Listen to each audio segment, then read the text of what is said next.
ಶ್ರೀಮಂತರಾಗುವ ಮುನ್ನ ಕಾಣುವ 8 ಲಕ್ಷಣಗಳು.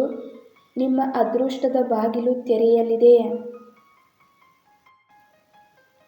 ಗ್ರಂಥಗಳ ಪ್ರಕಾರ ಒಬ್ಬ ವ್ಯಕ್ತಿಯ ಮೇಲೆ ಸಂಪತ್ತು ಸುರಿಯುವಾಗ, ಅಂದರೆ ಅವನು ಶ್ರೀಮಂತನಾಗುವಾಗ, ಪ್ರಕೃತಿಯು ಕೆಲವು ವಿಶೇಷ ಚಿಹ್ನೆಗಳನ್ನು ನೀಡುತ್ತದೆ. ಈ ಶುಭ ಚಿಹ್ನೆಗಳು ನಿಮ್ಮ ಜೀವನದಲ್ಲಿ ದೊಡ್ಡ ಮತ್ತು ವಿಶೇಷ ಬದಲಾವಣೆಗಳು ಸಂಭವಿಸಲಿವೆ ಎಂದು ಸೂಚಿಸುತ್ತವೆ ಮತ್ತು ಇದರ ಜೊತೆಗೆ ಲಕ್ಷ್ಮೀದೇವಿಯು ನಿಮ್ಮ ಮನೆಗೆ ಆಗಮಿಸಿದ್ದಾಳೆ ಎಂದರ್ಥ. ಹಿಂದೂ ಧರ್ಮದಲ್ಲಿ ಲಕ್ಷ್ಮೀದೇವಿಯನ್ನು ಸಂಪತ್ತಿನ ದೇವತೆ ಎಂದು ಕರೆಯಲಾಗುತ್ತದೆ. ಲಕ್ಷ್ಮೀದೇವಿಯು ಯಾರ ಮೇಲೆ ದಯೆ ತೋರುತ್ತಾಳೋ ಅವರ ಮನೆಯಲ್ಲಿ ಎಂದಿಗೂ ಹಣದ ಕೊರತೆ ಇರುವುದಿಲ್ಲ. ಲಕ್ಷ್ಮೀದೇವಿಯನ್ನು ಮೆಚ್ಚಿಸಲು ಜನರು ಮನೆಯಲ್ಲಿ ವಿವಿಧ ರೀತಿಯ ಪರಿಹಾರಗಳನ್ನು ಸಹ ಮಾಡುತ್ತಾರೆ. ಲಕ್ಷ್ಮೀದೇವಿಯ ಕೃಪೆಯು ಯಾವ ಮನೆಯಲ್ಲಿ ಇರುತ್ತದೆಯೋ ಅಲ್ಲಿ ಕೆಲವು ಶುಭ ಚಿಹ್ನೆಗಳು ಕಾಣಿಸಿಕೊಳ್ಳುತ್ತವೆ ಎಂಬ ನಂಬಿಕೆಗಳಿವೆ.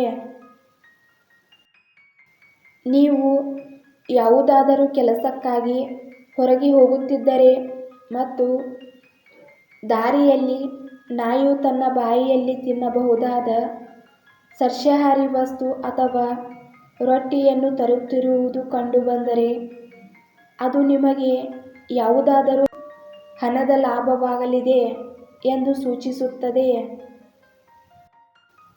ನಿಮ್ಮ ಮನೆಯಲ್ಲಿ ಇದ್ದಕ್ಕಿದ್ದಂತೆ ಸಾಲಾಗಿ ನಡೆಯುವ ಕಪ್ಪು ಇರುವೆಗಳು ಕಾಣಿಸಿಕೊಂಡು ಅವು ಆಹಾರ ಪದಾರ್ಥಗಳ ಮೇಲೆ ಮುಗಿಬೀಳಲು ನಿಮ್ಮ ಮನೆಯಲ್ಲಿ ಲಕ್ಷ್ಮೀದೇವಿಯು ಪ್ರವೇಶಿಸಿದ್ದಾಳೆ ಎಂದು ಅರ್ಥ ಮಾಡಿಕೊಳ್ಳಬೇಕು. ಇದು ಮನೆಯಲ್ಲಿ ಹಣ ಬರುವ ಸಂಕೇತವೂ ಆಗಿರಬಹುದು. ಶಂಖದ ಧ್ವನಿ ಕೇಳುವುದು. ಬೆಳಗ್ಗೆ ಎದ್ದ ತಕ್ಷಣ ಮನೆಯಲ್ಲಿ ಶಂಖದ ಧ್ವನಿ ಕೇಳಿಸಿದರೆ ಅದು ಜೀವನದಲ್ಲಿ ನಡೆಯುವ ಒಳ್ಳೆಯ ಬದಲಾವಣೆಯ ಸಂಕೇತವೆಂದು ಪರಿಗಣಿಸಲಾಗುತ್ತದೆ. ಈ ಸಂಕೇತವು ನಿಮ್ಮ ಕೆಟ್ಟ ಸಮಯ ಈಗ ಒಳ್ಳೆಯ ಸಮಯವಾಗಿ ಬದಲಾಗಲಿದೆ ಎಂದು ಸೂಚಿಸುತ್ತದೆ. ಜೊತೆಗೆ ಜೀವನದಲ್ಲಿ ದೊಡ್ಡ ಸಾಧನೆಯೊಂದು ನಿಮ್ಮ ಕೈಗೆ ಸಿಗಬಹುದು ಎಂದರ್ಥ.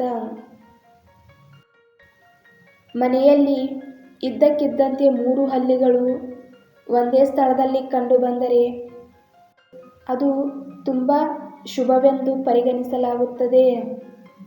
ಇದು ಮಹಾಲಕ್ಷ್ಮಿಯ ಆಗಮನದ ಸಂಕೇತವಾಗಿದೆ. ಬೆಕ್ಕು ಮರಿಗಳಿಗೆ ಜನ್ಮ ನೀಡುವುದು ಸಹ ಶುಭ ಸಂಕೇತವಾಗಿದೆ. ನಿಮ್ಮ ಮನೆಯಲ್ಲಿ ಬೆಕ್ಕು ಮರಿಗಳಿಗೆ ಜನ್ಮ ನೀಡಿದರೆ ಅದು ಶುಭ ಸಂಕೇತವಾಗಿದೆ. ಹಾಗೆಯೇ ಚಾವಣಿಯ ಮೇಲೆ ಬೆಲೆಬಾಳುವ ವಸ್ತು ಬಿದ್ದರೂ ಅದು ಕೂಡ ಒಳ್ಳೆಯದು ಎಂದು ಪರಿಗಣಿಸಲಾಗುತ್ತದೆ. ಶಾಸ್ತ್ರಗಳ ಪ್ರಕಾರ ಯಾವುದಾದರೂ ಪಕ್ಷಿಯು ನಿಮ್ಮ ಚಾವಣಿಯ ಮೇಲೆ ಬೆಲೆಬಾಳುವ ವಸ್ತುವನ್ನು ಬೀಳಿಸಿದರೆ ಅದು ಶ್ರೀಮಂತರಾಗುವ ಸಂಕೇತವಾಗಿದೆ. ನಿಮ್ಮ ಮನೆಯಲ್ಲಿ ತುಳಸಿ ಗಿಡವು ದಟ್ಟವಾಗಿ ಮತ್ತು ಹಸಿರಾಗಿದ್ದರೆ ನಿಮ್ಮ ಮನೆಯಲ್ಲಿ ಶೀಘ್ರದಲ್ಲೇ ಸಂತೋಷದ ಜೊತೆಗೆ ಸಂಪತ್ತು ಮತ್ತು ಸಮೃದ್ಧಿಯು ಬರಲಿದೆ ಎಂದು ಅರ್ಥ ಮಾಡಿಕೊಳ್ಳಬೇಕು. ನಿಮ್ಮ ಮನೆಯ ಮುಖ್ಯ ದ್ವಾರದ ಹೊರಗೆ ಬಿಳಿ ಎಕ್ಕದ ಗಿಡ ಬೆಳೆದರೆ ಅದು ನೀವು ಶ್ರೀಮಂತರಾಗುವತ್ತ ಸೂಚಿಸುತ್ತದೆ. ಇದು ನಿಮಗೆ ಶುಭ ಸಂಕೇತವಾಗಿದೆ. ಇದರ ಅರ್ಥ ನಿಮ್ಮ ಮನೆಗೆ ಶೀಘ್ರದಲ್ಲೇ ಹಣದ ಆಗಮನವಾಗಲಿದೆ. ಬೆಳಿಗ್ಗೆ ಮನೆಯಿಂದ ಹೊರಗೆ ಹಣ ಬಿದ್ದಿರುವುದು ಕಂಡುಬಂದರೆ ಅದು ಹಣದ ಆಗಮನದ ಸಂಕೇತವಾಗಿದೆ. ಶೀಘ್ರದಲ್ಲೇ ನಿಮ್ಮ ಬಳಿ ಹಣ ಬರುತ್ತದೆ ಮತ್ತು ಬಟ್ಟೆಗಳನ್ನು ಧರಿಸುವಾಗ ಅಥವಾ ತೆಗೆಯುವಾಗ ಜೇಬಿನಿಂದ ಹಣ ಬಿದ್ದರೆ ಅದು ಹಣದ ಪ್ರಾಪ್ತಿಯ ಸಂಕೇತವಾಗಿದೆ